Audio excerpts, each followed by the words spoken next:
Chapter 28. Pirate Bowl burst out of the warehouse, the sounds of screaming and fighting behind him.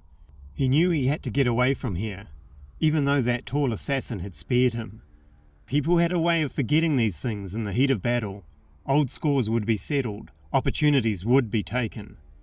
There were plenty of his own men that would happily stick a knife in his back, should the occasion present itself. Gods, it had all gone horribly wrong. Of course it had. There were too many people making plans. That damn general kept pushing at a time when they needed patience. Pirate Bowl had never wanted to work with him. Too cunning by far. And the man had his own agenda. The general didn't care about finding the school or of Karul's plans. All he wanted to do was march onto the king, to lead an army and to have his damn war.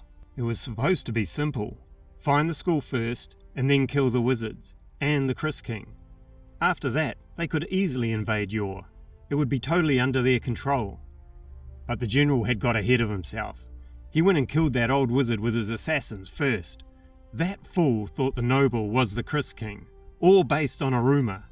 That was the problem with these obsessive types. Always rushing, always pushing. That's when it started to come apart. That death caused the Seekers to come sniffing around, investigating the murder. Pirate Bowl acknowledged he had made some mistakes. He was not subtle enough in identifying the wizards in Yor. He had scared them. It was unfortunate that so many went into hiding so quickly. But it shouldn't have come to this. Now somehow, his own men were being killed by Hawkins' assassins. Bowl was sure Hawkins was making a power play. It wouldn't take much for the general to control all the pieces.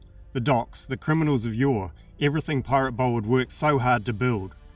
Well, you didn't become the crime lord of a place like Yor without a few power plays of your own.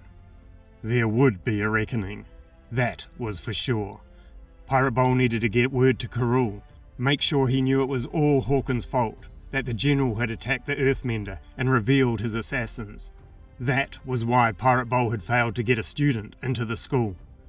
Pirate Bowl increased his speed. He had to act fast. That Hawkins was a canny fellow and would no doubt try turn blame on him. Pirate Bowl stumbled down an alleyway. He needed to get back to his stronghold. He had ways of contacting Karul from there. He knew his life was in danger, an instinct honed by a lifetime on the streets. The only way he could stay alive was to remain useful, and the only way to stay useful was to keep control of the docks.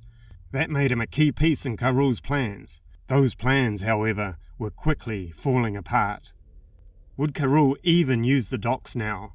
The invasion was meant to be a secret, a way to sneak a well-supplied army into Yor before the king had a chance to react. Word would definitely get out now. There was no way the assassins could keep this quiet. They would have to kill half of Yor. The Seekers would know.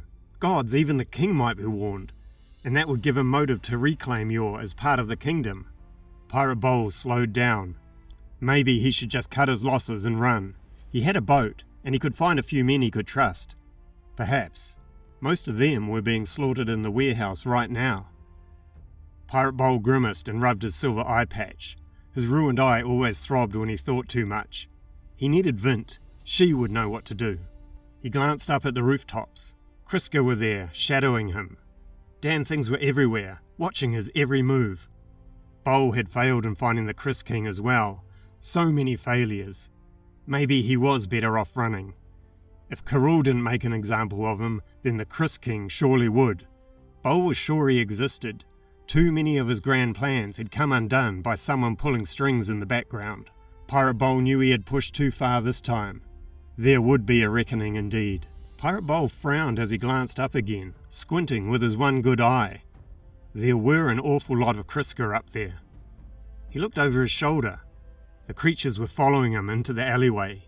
He had never seen so many. More gathered on the rooftops.